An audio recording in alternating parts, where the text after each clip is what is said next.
Welcome to Pumping Python. My name is Jacob Itegboje, and in this video, I'm going to show how to test that an exception is raised.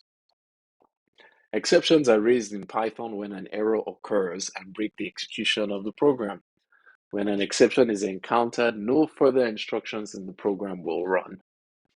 This is useful because it means that there's a problem that should be taken care of for the program to continue as expected.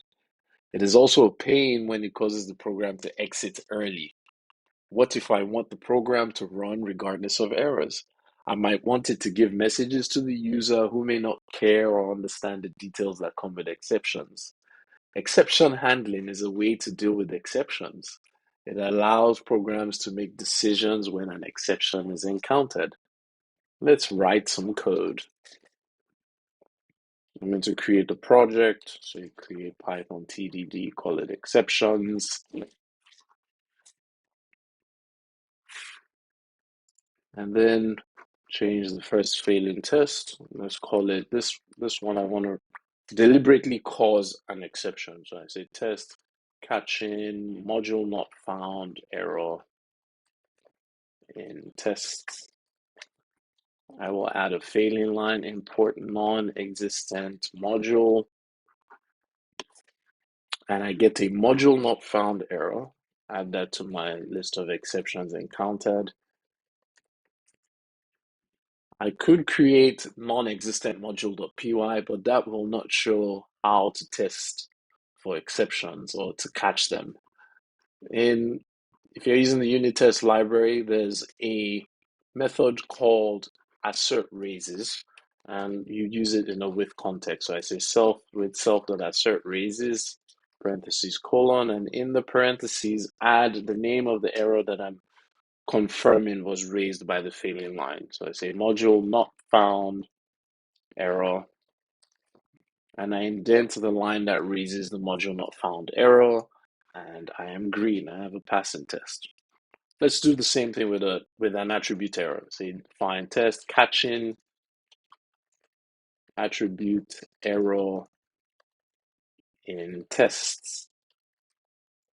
I'm going to add a line that should raise an attribute error. So I say non-existent attribute. I get a name error because module does not exist yet. Let's add the name error to the list of exceptions encountered, and I'm going to import module. I get a module not found error, and I add module.py to the project. And then I get an attribute error which says module has no attribute, non-existent attribute, because it's not defined in the module.py. Add that to my list of exceptions encountered, the attribute error. And then I add a self.assert raises context for the attribute error. And when I indent it, the line that causes the attribute error, I have passing test. Let's try it with a non-existent function. I get an attribute error. I say with self.assert raises attribute error colon at the end.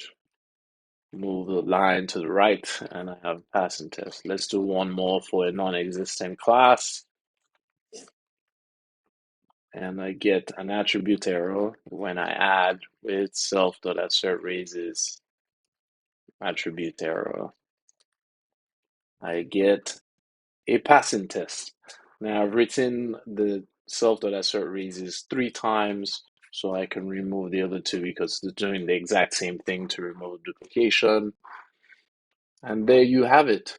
I can catch any exception that's raised by a line that I place within the context by saying self.assert raises, providing the exception that's raised by the line in the context. We also saw, as usual, the assertion error. We created the module not found error intentionally, encountered a name error, and raised an attribute error intentionally. That's it. It's time to look at how to handle exceptions in programs. That's in the next video. See you there.